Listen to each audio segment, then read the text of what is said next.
We go to promise number 4. 2 Corinthians chapter 12, verse 9. 2 Corinthians chapter 12, verse 9, we read this wonderful promise. My grace is sufficient for you, because my power is perfected in weakness. This goes on from the previous promise. That means in every situation, God's grace is enough to take me over. The problem may remain there, the difficult person may remain there, but God's grace will help me to overcome. And one of the beautiful illustrations I read about this was where a man saw a dream where he was trying to cross a river in a boat.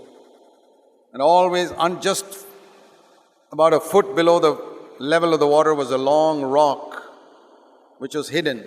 And his boat was hitting against that rock and hitting against that rock and hitting against the rock. He couldn't go through to the other side, and he was saying, Lord, remove this rock, remove this rock, remove this rock. Just like you sometimes pray, get rid of this neighbor, get rid of this problem, get rid of this difficulty, or get rid of this sickness, or get rid of this. And the Lord says, I won't remove the rock, but I'll raise the level of the water so you can still go across.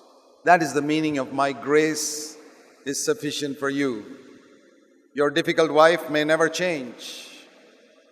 Though you pray, that rock will remain.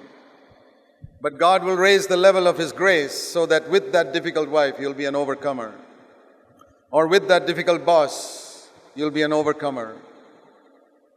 And that neighbor who you prayed for so many years that he would shift his house, you just heard the other day that he's bought the house and he's going to live there forever.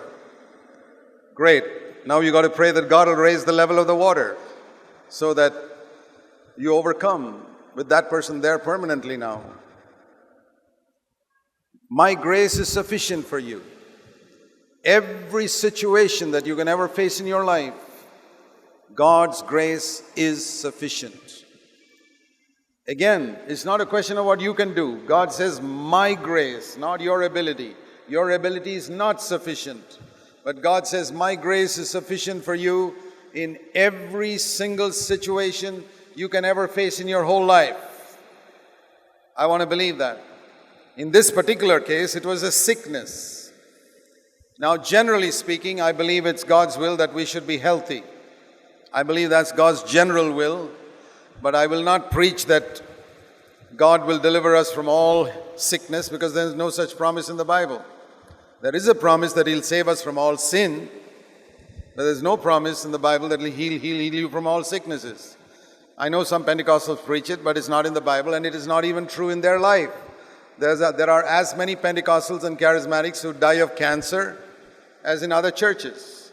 There are as many lame people and with polio in Pentecostal churches as in other churches. There are as many blind people and deaf people in Pentecostal charismatic churches as in other churches. And if you take statistics, you'll find the average is pretty much the same. So if the average is pretty much the same, why do they talk so much about healing? Nothing seems to be happening. Don't be deceived.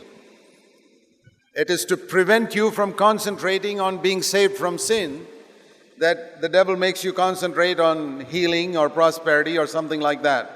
You get all your mind focused on healing and prosperity, and which in many cases God may not allow you to have, and you never get saved from sin.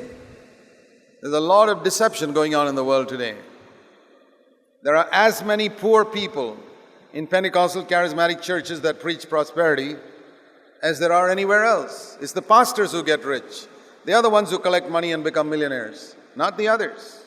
It's a fantastic deception, and I'm sorry to say so many believers are just swallowing that and being deceived by it. But grace is sufficient. In Paul's case, he had a sickness. He prayed 3 times it would go away, and it did not go away. And the Lord said, I'm not going to remove the rock. I'll raise the level of the water. I won't remove your sickness, but listen to this. Your sickness will not hinder you from serving me. You will serve me more than all the other apostles in spite of your sickness. Isn't that great? God is not going to make Paul blind and deaf and paralyzed. No. But sometimes He may allow something to be there which does not hinder our effectiveness for Christ, which does not hinder our becoming like Christ, which does not hinder our living a spirit-filled life, which does not hinder us from overcoming sin, but which will keep us humble I've told you many times, the most difficult thing for God to do is to keep a person humble. And one way he did it for Paul was by giving him a sickness. That's the way he did it for Timothy. Constant stomach problems. Whatever he ate, he would have diarrhea or vomiting or something like that. Poor man. He really had to cling to God. But he was a godly man. God's grace was sufficient for him. It didn't hinder him from serving God. And I'll tell you this, I've learned through the years that God doesn't take away all our aches and pains and everything else, but He'll give us grace so that we can still continue to serve Him despite our aches and pains and blood pressure and everything else. My grace is sufficient whatever situation you may face. Please remember that. Don't ever complain that your wife is too difficult, or your husband is too difficult, or your servant is too difficult, or your children are a nuisance. You're then saying God's grace is not sufficient. God's grace is sufficient. Put your amen to that today. Whatever circumstance you face, whatever it is, say, God's grace is sufficient for me to overcome that. Maybe it's a financial hardship. In that financial hardship, you say, okay, Lord, I can't get the things I want to. Life is a little tough right now, but your grace is sufficient.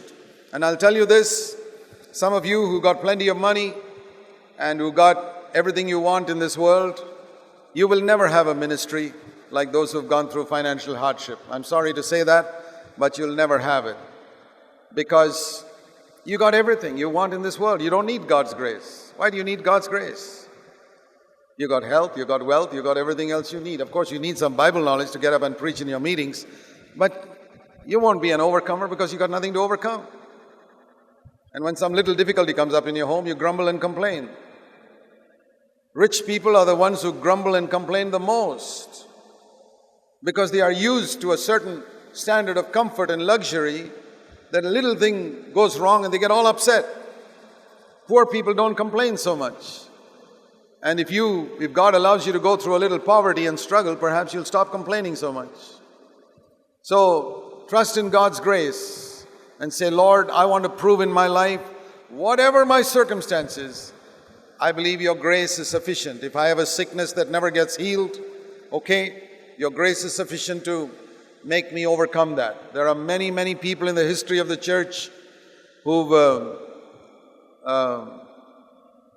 overcome tremendous problems.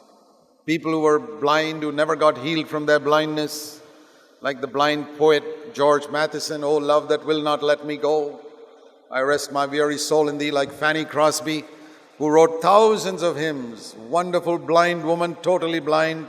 Some of the amazing songs we sing, most of the very well-known songs that we sing were written by that blind woman, Fanny Crosby. God's grace was abundant. Can you imagine if you were blind? Would you get discouraged and give up? She didn't. She didn't have the benefits that you and I have, but she wrote so many hymns and blessed thousands of people more than we do with our eyesight. God's grace is sufficient, and one day you will see in eternity numerous people who prove that God's grace was sufficient. And you must be one of them, that you never complain. You overcome your circumstances by the grace of God and say, God's grace is sufficient for me.